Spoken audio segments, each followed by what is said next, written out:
Alors, bonjour à tous.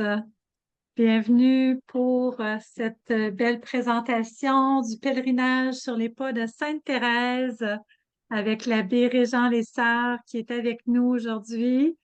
Alors, merci beaucoup d'être là. Mon nom, c'est Anne Godbout, directrice générale de Spiritour, un voyagiste spécialisé dans les voyages de ressourcement et les pèlerinages en opération déjà depuis 21 ans.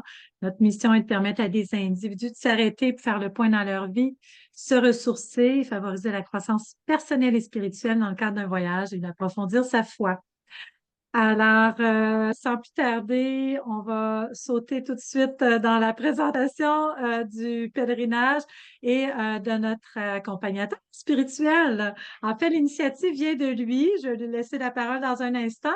Donc, l'abbé Régent Lessard, qui a été ordonné prêtre en 74. Il a été vicaire à la paroisse de l'Ancienne Lorette jusqu'en 83 et conseiller en éducation chrétienne à la commission scolaire de l'Ancienne Lorette.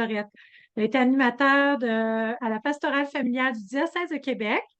Il a été aussi curé à la paroisse de Bienville à Lévis, aumônier dans les Forces armées canadiennes à Valcartier. Il a participé à des missions de l'ONU, particulièrement en Bosnie et Haïti.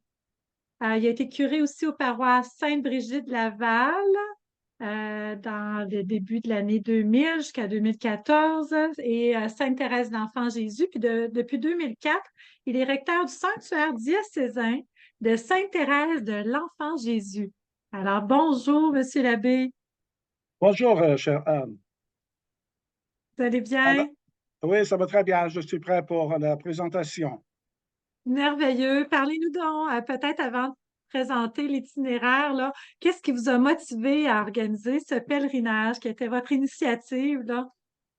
Alors, une des motivations, c'est que Sainte Thérèse de l'Enfant Jésus a apporté un souffle nouveau concernant notre spiritualité.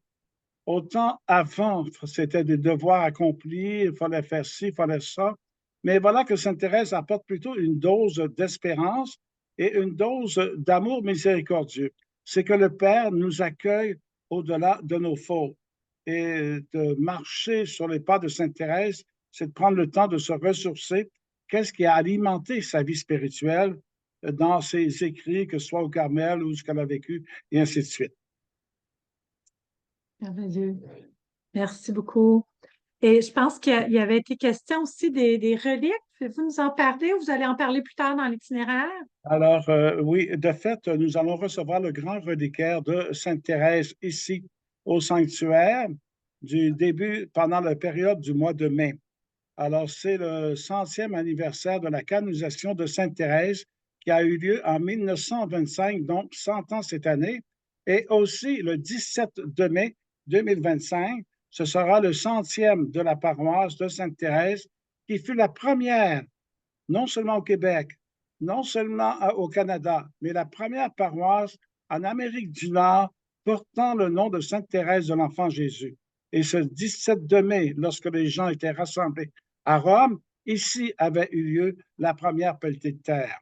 Alors, recevoir le grand reliquaire pour nous, c'est une marque de tendresse, d'affection, de miséricorde, de reconnaissance pour la spiritualité que Thérèse répand non seulement dans notre paroisse, mais dans le diocèse et à travers le Québec. Merci beaucoup. Alors, c'est très beau. On va aller avec le diaporama comme soutien et puis je vous laisse commenter un peu là, le programme qui est prévu. Alors, de fait, cette première photo nous amène sur les pas de Sainte-Thérèse, justement pour découvrir Alençon, qui était la ville natale de Sainte-Thérèse, qui est le berceau, autrement dit, de sa vocation, puisque ses parents étaient là.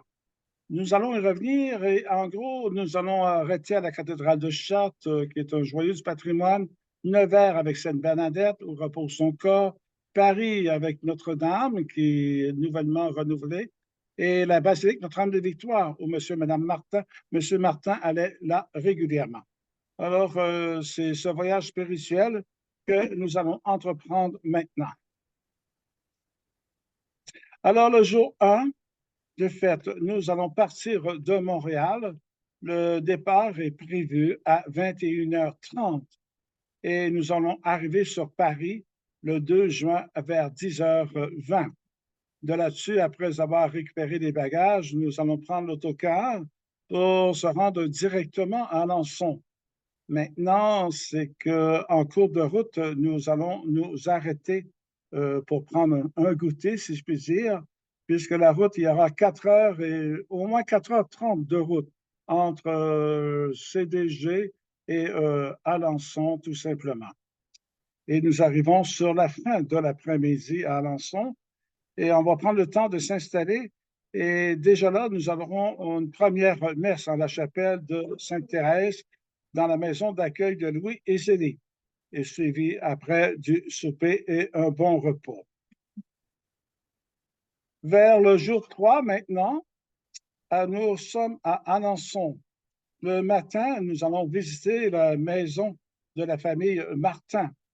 Nous allons commencer par un film qui présente Louis et Zélie. Et ensuite, nous allons parcourir cette maison que vous voyez. C'est surtout le deuxième étage que nous allons voir. Et en même temps, dans cette visite-là aussi, il y a une chapelle qui est là que nous allons prendre le temps de visiter. Et dans l'après-midi, nous allons passer par le pont de la rencontre où ce que Louis et Zélie Martin se sont rencontrés, le pont Saint-Léonard, qui est au-dessus de la rivière Sainte-Marthe. C'est là que les futurs époux se sont rencontrés et échangé un petit clin d'œil en avril 1858. Un peu plus loin, il y a un peu la rue du Pont-Neuf, où on sait que M. Martin était horloger. Alors, nous allons voir le devant de son horlogerie. Et quelques mètres plus loin, leur première maison. Une marche va nous conduire pendant 15 minutes à l'église Saint-Pierre, où les deux sœurs de Thérèse ont été baptisées, soit Marie et Léonie. De là, on va se diriger à une petite maison. C'est que M. Martin aimait beaucoup prendre le temps de méditer, de lire et de se reposer. Il y aura un arrêt pour le dîner. Et dans l'après-midi, nous allons visiter la basilique Notre-Dame, où Louis et Zélie Martin se sont mariés dans la nuit du 12 au 13 juillet 1858. Et ce qui est particulier, pourquoi ils se sont mariés à minuit? Hein? Il faut se dire qu'à 10 heures, à 22 heures, ils se sont mariés civilement. Mais à minuit, ils se sont mariés religieusement. Ceci leur permettait de communier à leur messe de mariage. Parce qu'on sait que dans le temps, il fallait être à jeun. Si on allait à la messe à 8 heures le matin, il fallait être à jeun pour communier. Mais voilà, ils se sont mariés à minuit pour pouvoir communier au moment du le mariage. Et nous aurons une messe et les couples pourront renouveler leur sacrement de mariage ou leur promesse de mariage. Et sur la fin de l'après-midi, nous reprenons l'autocar pour se rendre à Lisieux afin de s'installer et de prendre le dîner et la nuitée. Nous allons maintenant au jour 4. Nous passons entièrement la journée à Lisieux. Ce que vous voyez présentement à votre gauche, la statue de Sainte-Thérèse, et c'est le Carmel qui est là. Nous allons nous y rendre au Carmel. Et en rentrant au Carmel, à notre droite, nous allons voir la crypte de Sainte-Thérèse, cette chasse qui est entreposée là-dessus. Un lieu de prière, de recueillement. Et de l'autre côté aussi, il y a un petit musée qu'on y retrouve. Par la suite, on va se rendre au Buissonnet. Alors, dans les 3 photos du bas, c'est celle qui est au milieu, c'est le Buissonnet, où M. Martin avait déménagé après le décès de son épouse Zélie pour passer du temps avec ses 5 filles qui étaient là. Nous allons visiter cette maison des Buissonnets et en arrière, il y a un petit jardin et il y a un puits et nous allons voir cet endroit où que Thérèse a fait la demande à son père pour rentrer au Carmel. Par la suite, vous voyez l'autre image à votre droite, c'est l'église Saint-Pierre. C'est là où M. Martin allait à l'église avec ses sœurs pendant 10 ans Et Thérèse a fait sa première démarche de la confession là-dedans. Et la deuxième image du côté bas de votre écran, c'est la basilique de Lisieux. Eh bien, nous allons prendre le temps de visiter. On y retrouve aussi la chasse de Louise-Élie Martin, qui se retrouve justement présentement ici. Avant, elle était dans la crypte jusqu'à l'année passée. Mais là, présentement, ici, on a fait un nouvel aménagement et on y retrouve la chasse de Louis-Zélie Martin. Alors, nous aurons aussi une célébration à l'intérieur de cette basilique qui est très particulière. Et nous poursuivons par la suite au jour 5. Au jour 5, nous allons se rendre à Trouville, à l'église Notre-Dame des Victoires, et vers Honfleur. Honfleur, regardez le magnifique port qui est là. C'est Jacques Cartier qui est parti de là pour venir à Gaspé et au Québec. Et on ne voit pas nécessairement ici, mais là, il y a une plaque justement qui indique que Jacques Cartier est parti. Alors, c'est très particulier, c'est très signifiant pour nous. Alors, c'est ce vieux bassin qui a plusieurs bateaux et tout ça. Il y a une atmosphère très particulière. Et dans l'après-midi, on va se rendre ici, à Fécamp. Regardez.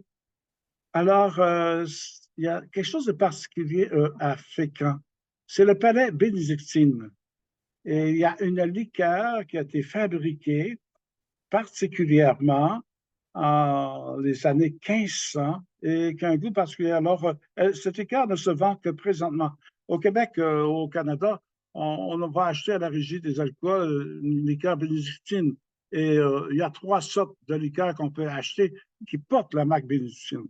Mais l'unique avec le capuchon rouge, c'est la Aubanet bénédictine qui est faite à base de 52 plantes aromatiques. Et là, par la suite, on se poursuit pour se rendre au jour 6. On va se rendre en Normandie.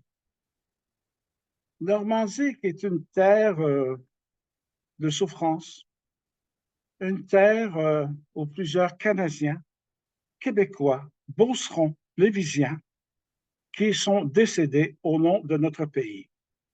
Le débarquement en Normandie.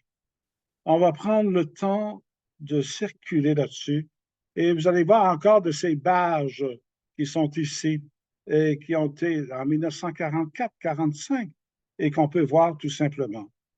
Cette bataille qui a duré 10 semaines a coûté la vie à 5500 jeunes Canadiens qui s'étaient tous engagés volontairement.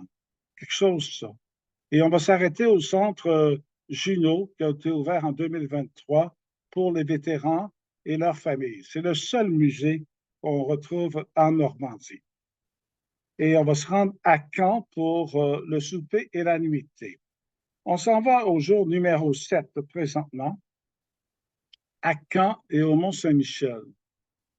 Dans un premier temps, à Caen, nous allons visiter l'abbaye des Hommes à la place Saint-Sauveur. C'est une abbaye qui a été construite en l'année 1077.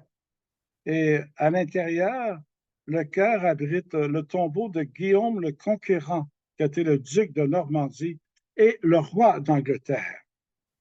Et dans l'après-midi, particulièrement, nous allons nous rendre au monastère des Visitandines. Et c'est là qu'on retrouve Léonie Martin, la sœur de Sainte Thérèse qui est rentrée en religion. Ce qui est particulier pour Léonie présentement, c'est elle qui a vécu la petite voix de Sainte Thérèse. Présentement, elle est en démarche de béatification. Alors, c'est une femme qui était toute simple, qui a eu beaucoup de misère dans sa vie. Elle a essayé par 3 fois de rentrer chez les Vicentines, ça ne marchait pas. Et la dernière fois, ça fonctionnait. Et Léonie est décédée en 1941. Alors, elle avait une crypte en bas. Présentement, c'est rendu en haut. Léonie, c'était l'enfant terrible de Louise-Élie Martin. Dans notre langage québécois, on va dire à nous, C'était le mouton noir. Vous savez, on a des moutons noirs parfois dans certaines familles. Ben, Léonie, c'était ça. C'était le mouton noir dans la famille, puis ça fonctionnait jamais, jamais, jamais. Mais n'empêche que avec Zélie, avec le temps, elle a pu surmonter. Et ça a été très particulier. Zélie a souffert beaucoup d'eczéma. Et quand on a ouvert son cercueil en vue de la béatification, son corps était resté intact et les marques d'eczéma étaient encore partout sur son corps et sur son cerveau. Alors, c'est un phénomène qui est très, très particulier, mais elle a vécu une très grande spiritualité. Nous allons avoir aussi un échange avec une religieuse visitandine. Ce lieu, présentement, il y avait beaucoup d'Allemands, des Français, qui se venaient tout simplement offrir ou présenter leur perme, leur mouton noir à Léonie. Vous savez, des parents, parfois, on a de la misère un peu avec nos enfants. Eh bien, ils demandaient à Léonie d'intercéder. Alors, elle a fait son chemin, elle continue à faire son chemin sur la route spirituelle. Une fois que c'est fait, on va se rendre au mont Saint-Michel pour le souper et la nuitée. Nous sommes rendus au jour 8. Ce jour 8, nous allons passer entièrement la journée au mont Saint-Michel que vous voyez.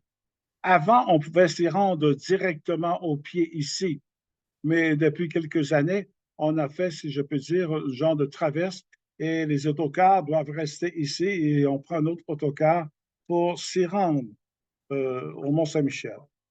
Il y a possibilité, eh bien, de marcher et tout ça, de se rendre jusqu'à l'église en haut ici. Et ce dimanche-là, le mois de juin, c'est le jour de la Pentecôte. Eh bien, nous pouvons célébrer la messe avec eux à 11 heures en haut et d'avoir possiblement un échange avec un membre de la fraternité monastique qui vivent là-haut, tout simplement. Et dans l'après-midi, eh bien, c'est le temps, chacun sera libre de visiter les différents endroits dans le Mont-Saint-Michel, de prendre le temps. Il y a des vues incroyables, une histoire incroyable. Il y a aussi comme histoire incroyable, il y a la crêpe de Madame qui est très particulier, si je peux dire, mais enfin, voilà. Mais le Mont-Saint-Michel, vous voyez ici un peu ce que vous voyez, les tours, là, voilà ici, l'intérieur des jardins, des vues qu'on peut voir, c'est magnifique. Et on s'en va au jour 9 présentement, qui va nous diriger vers Chartres. Chartres, regardez les couleurs, regardez les vitraux, c'est ça, regardez les vitraux, hein? C'est ça. Regardez les rosaces ici. Puis ça, il y a toute une histoire là-dedans. Chaque personnage, chaque chose ici, il y a quelque chose. Regardez ça ici. Alors, nous prenons le temps de regarder les vitraux, la crypte qui est là, une messe qui est là. Et le soir, nécessairement, nous allons souper et passer la nuitée à Chartres. Nous nous dirigeons vers le jour 10 présentement, vers Nevers. Alors, Nevers, là, on aura un bon trajet, si je peux dire, à faire. C'est là où c'est que se trouve Bernadette. Il y a l'espace Bernadette, où c'est que le père Sauvant, qui est le directeur du sanctuaire, va nous présenter une vidéo et il va nous faire une visite sur les pas de Bernadette. On passe la journée là avec le souper et voilà. Parce que la distance entre Chartres et Nevers est de 3 heures. C'est ce que nous allons parcourir le matin. On s'en va maintenant au jour 11. Il nous amène vers Paris, Nevers-Paris. Alors, entre Nevers et Paris, il y a une distance de 2 heures de route. Nous allons nous rendre à la cathédrale Notre-Dame qui est nouvellement refaite, si je peux dire. Ce sera une particularité. Nécessairement, on va passer à côté de la tour Eiffel. Et par la suite, on va se rendre à la basilique Notre-Dame-des-Victoires à Paris. C'est là que M. Martin allait régulièrement prier. il faisait les affaires de son épouse, Zélie. Alors, il partait de Alençon, il venait voir les marchands pour vendre la dentelle de Zélie, mais il allait toujours à cette basilique Notre-Dame-de-Victoire pour prier. Et c'est de là aussi qu'a amené Thérèse et pour quand ils sont allés faire un pèlerinage à Rome. Et nous allons passer le souper et la nuitée sur Paris. Ce qui nous amène au jour 12. Eh bien, à ce moment-là, nous repartons de Paris vers Montréal pour arriver sur Montréal à peu près vers 14 heures dans l'après-midi. Voilà, en gros, présentement, pour la description du pèlerinage. Et je laisse la parole maintenant à Anne pour concernant différentes informations sur le voyage. Allez, Anne. Merci, Monsieur l'abbé, pour cette belle présentation de l'itinéraire. Très intéressant. Alors, oui, quelques informations donc sur le voyage. Alors, présentement, vous pouvez bénéficier du prix réservé tôt à 5 190, toute taxe incluse. Ça, c'est en occupation double. Donc, c'est un rabais de 100 si vous vous inscrivez avant le 1er février. Mais attendez pas à la dernière minute, puisque les places sont limitées. Après ça, le prix augmente à 5 290 s'il reste encore des places. Il y a un supplément si vous voulez une chambre individuelle, donc c'est 550 par personne pour toute la durée du séjour. On offre la possibilité de jumelage. Donc, on a souvent des personnes qui nous demandent qui sont seules, mais qui voudraient être jumelées. Donc, c'est possible de faire un jumelage. Donc, on va faire de notre mieux. Plus tôt vous vous inscrivez, plus vous avez de chances qu'on vous trouve quelqu'un avec qui vous vous jumelez. Le forfait comprend donc le vol aller-retour Montréal-Paris avec Transat. C'est des vols directs. Vous avez en fait, tous nos groupes, en tout cas du moins avec Transat, là, il y a toujours un bagage enregistré d'inclus. Vous avez droit jusqu'à 23 kilos pour un bagage en soute. Vous avez droit, bien sûr, à un bagage cabine aussi. Donc, sans frais. 10 nuits d'hébergement dans les différents dans différents hébergements. Ça peut être parfois des maisons religieuses, des hôtels, catégorie 3 étoiles, là, intermédiaires. Donc, même les maisons religieuses, c'est des catégories, c'est des belles maisons religieuses. Normalement, là, en Europe, on a vraiment, c'est presque équivalent à un hôtel 3 étoiles, là, honnêtement, avec des salles de bain privées dans les chambres. Donc, c'est vraiment très bien. Vous avez 2 repas par jour, les petits déjeuners et les soupers sont toujours inclus. Normalement, on prend les repas, en fait, tous les petits déjeuners sont dans les hébergements. Parfois, dépendamment où on est, le souper est dans l'hôtel. Parfois, c'est dans un restaurant près de l'hôtel, entre autres à Paris. Rarement, les hôtels n'offrent pas le souper, donc on va dans un restaurant qui est habituellement à distance de marche, peut-être une dizaine de minutes de marche maximum de l'hébergement. Ensuite, vous avez le transport en autocar privatif selon l'itinéraire, donc tout ce qui est inclus, les activités à l'itinéraire, donc ça se fait en autocar d'un endroit à l'autre. Il y a certaines visites qui se font à pied, là, des tours de ville parfois ou autres. Donc, il faut quand même voir marcher un peu, mais il n'y a pas trop de marche, là. C'est souvent une question qui nous est posée. Donc, on part d'un endroit à l'autre, c'est toujours avec notre autocar privatif. Toutes les visites qui sont mentionnées dans l'itinéraire sont incluses, ainsi que les frais d'admission de toutes les visites prévues. Mise à disposition d'audiophones du jour 2 au jour 10. Donc, vous avez vos propres petits écouteurs, ce qui permet au guide de vous donner des explications, même parfois dans des églises. On demande de ne pas faire trop de bruit, de ne pas parler. Et le guide peut juste chuchoter dans le micro, puis vous l'entendez très bien. Vous n'êtes pas obligé d'être à côté, directement collé sur le guide. Alors, c'est extrêmement pratique. Donc, ça va être mis à votre disposition. Vous allez l'avoir du début à la fin du voyage.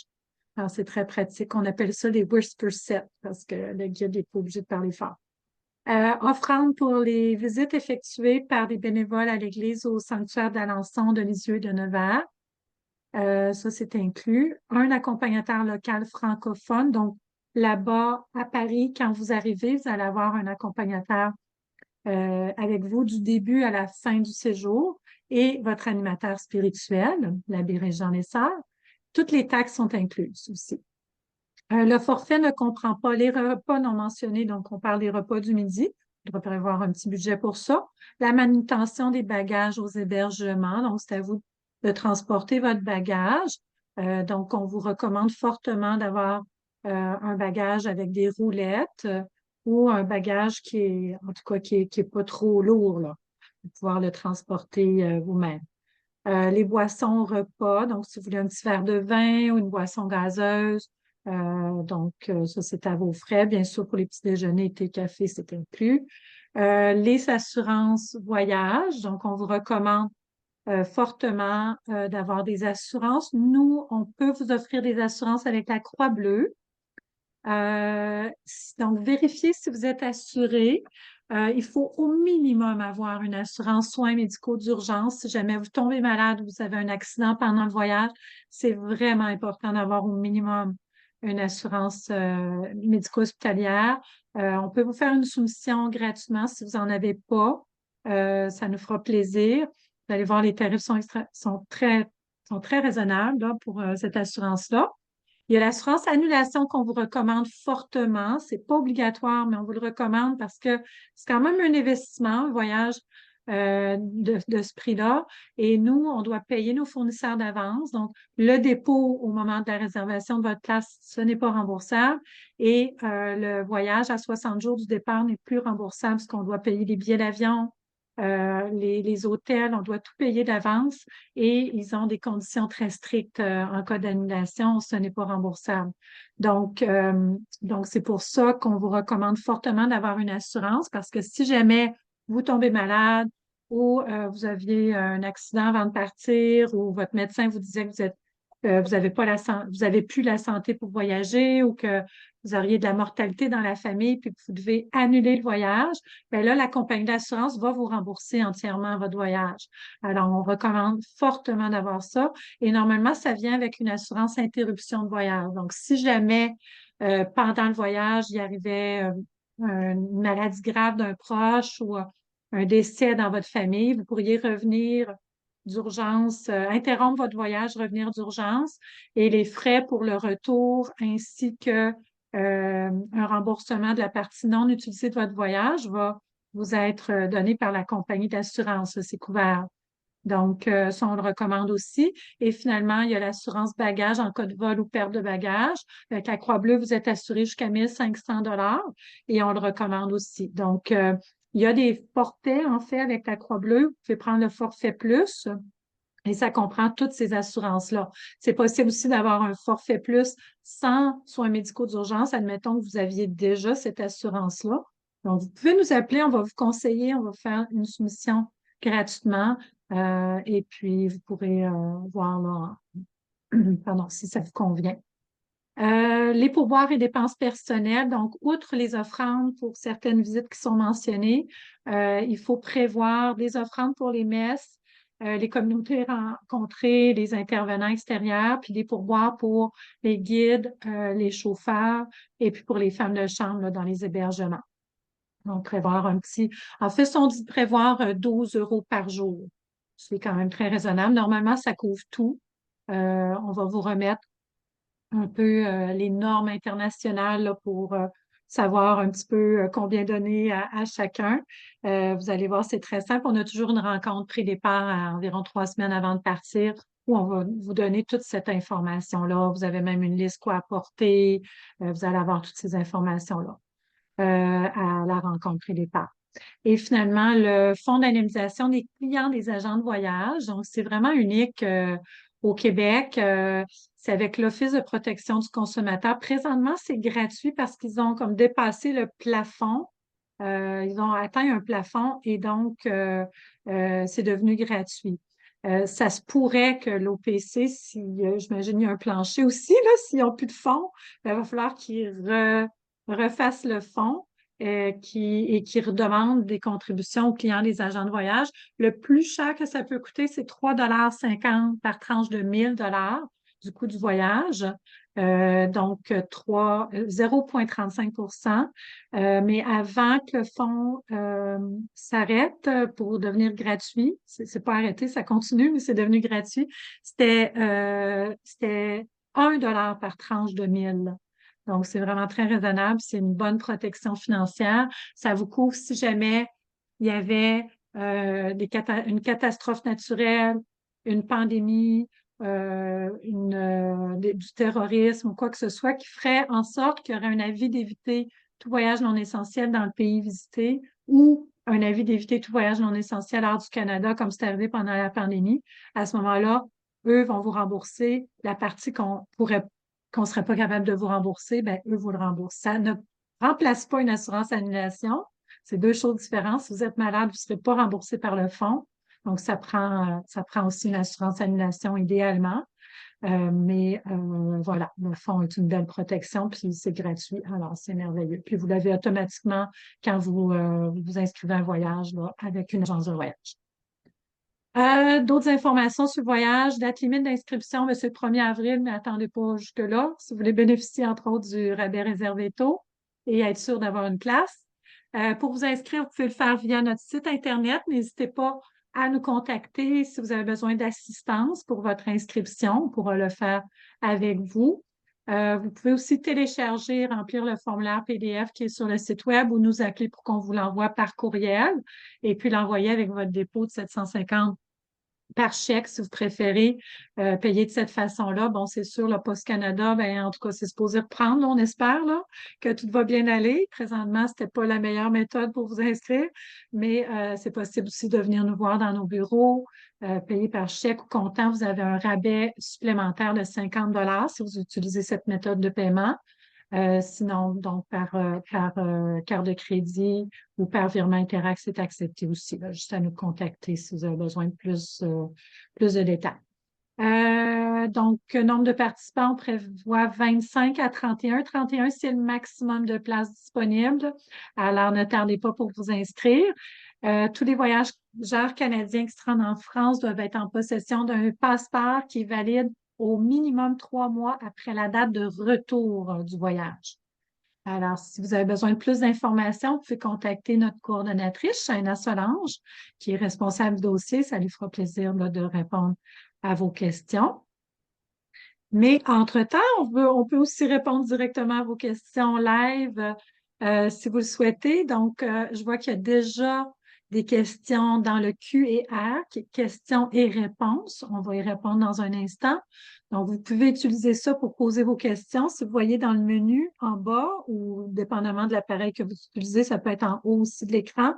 Donc, vous voyez un menu, vous voyez le chat. En principe, il est ouvert à tous aussi. Vous pouvez toujours l'utiliser, ou le Q&A, questions-réponses. Vous pouvez poser vos questions là. Ou vous pouvez aussi aller dans les réactions et cliquer sur lever la main, ou si vous avez la version anglaise, raise hand, et ça va nous permettre de vous ouvrir votre micro, en fait, de vous permettre d'ouvrir votre micro, et vous pourrez échanger directement avec nous. Si vous avez des questions ou des commentaires, ça nous fera un grand plaisir. Et je vous rappelle que aussitôt qu'on termine cette présentation, on va avoir un tirage, alors ne quittez pas si vous voulez participer au tirage. Voilà, voilà. Donc, le tirage va se faire de façon virtuelle là, pour ceux qui sont branchés en ligne. Donc, on a un commentaire de Debbie. Elle dit, Debbie Laurie, tellement intéressant. Merci à Bélessard. Je veux y aller. Excellent. Merci, Debbie. Super. OK. Alors, génial. Est-ce qu'on avait d'autres questions dans le QR? Pour l'instant, il n'y a pas de questions. Est-ce qu'il y en a qui ont levé la main? Gênez-vous pas. C'est le privilège d'assister au live, de pouvoir interagir avec les conférenciers et les panélistes, les accompagnateurs. Donc, ne vous gênez pas si vous avez des questions. Donc, je ne vois pas d'autres questions. Monsieur Labbé, est-ce que vous voudriez rajouter quelques informations, peut-être parler aussi de votre rôle comme animateur spirituel? Voulez-vous dire quelques mots? Alors, mon rôle, tout simplement, c'est de fait, c'est d'avoir toujours ce moment d'intimité, de rencontre à l'occasion des célébrations. Alors, comme il y aura des messes à chaque jour, eh bien, il y a toujours un petit message de Thérèse à partir de l'évangile du jour. Parce que Thérèse a trouvé sa source de vie à partir de la parole de Dieu. Donc, commentaire sur la parole de Dieu, et par la suite, en terminant, un écrit, si je peux dire, de ces écrits de Thérèse, comme de quoi pour continuer à espérer et à grandir. Ces messes seront aussi accompagnées de chants. Alors, nous aurons un carnet avec des chants pour approprier pour chacune des célébrations. Ordinairement, aussi pendant les circuits, pendant les trajets, nous prenons le temps, si je peux dire, de se reposer, de créer un climat de recueillement. On ne fait pas de chansons à répondre, autrement dit, si je peux dire. Alors, c'est un voyage à caractère spirituel, puis on respecte un peu l'intimité de chacun.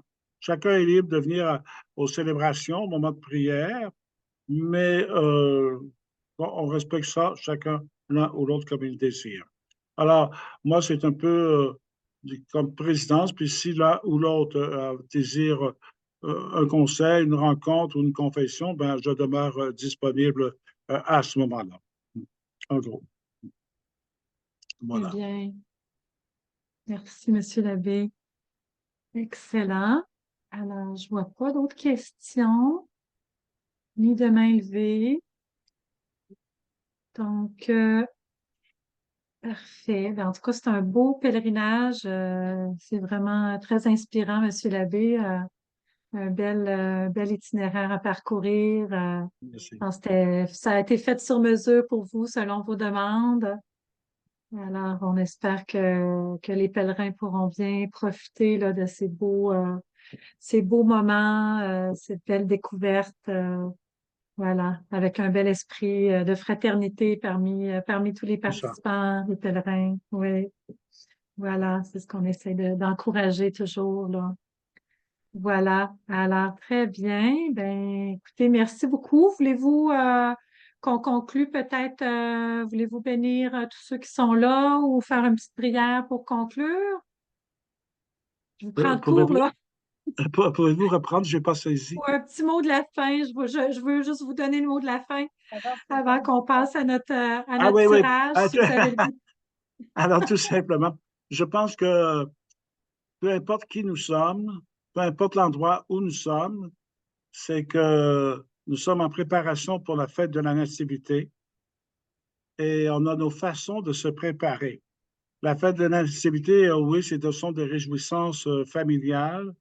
C'est le moment aussi, parfois, de renouer des liens qui ont été rompus au cours de la dernière année de différentes façons, parfois des chicanes, parfois des brisures, mais on peut faire un petit pas pour demander que la journée de Noël, qu'il y ait la trêve de la paix dans notre cœur, dans notre avec nos proches, nos familles, et qu'il y ait aussi cette trêve de la paix dans les pays du monde entier. J'avoue que je suis allé en Bosnie, en Haïti, au Congo, en Afrique, et il y a différents pays qui vivent des situations de guerre très particulières, mais il n'y a rien qui nous empêche de prier que ce jour du 25 décembre, qu'il y ait une trêve de la paix. Alors moi, je demande à l'Esprit Saint qu'il vous accompagne dans cette démarche, spécialement le soir de Noël et le jour de Noël, que vous soyez bénis, Père, Fils et Esprit Saint. Amen. Voilà. Amen. Merci, Monsieur l'abbé. Je pense qu'il y a plusieurs personnes avec vous, là, hein? Vous êtes Oui, présentement, ici, en il y a hybride, une oui. quinzaine de personnes qui sont ici. Je vais juste retourner un petit peu brièvement mon portable. Voilà, Ah, c'est beau. voilà. Alors, Bonjour à tous. hop, j'ai fait un petit quelque chose. Bon, est-ce que vous me voyez? Oui, je vous vois. Ah, bon, c'est bien. Alors, moi, là, je ne sais plus trop quoi faire, là. En tout cas, Ben, merci beaucoup d'avoir été avec nous.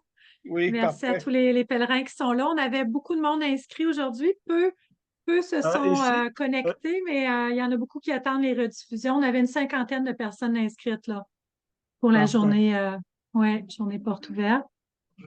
Donc, c'est sûr, on est proche de Noël. Il y en a qui sont peut-être allés dans les magasins puis qui vont voir les rediffusions plus tard. Parfait. Mais c'est ça. Alors, un gros merci, Monsieur l'abbé.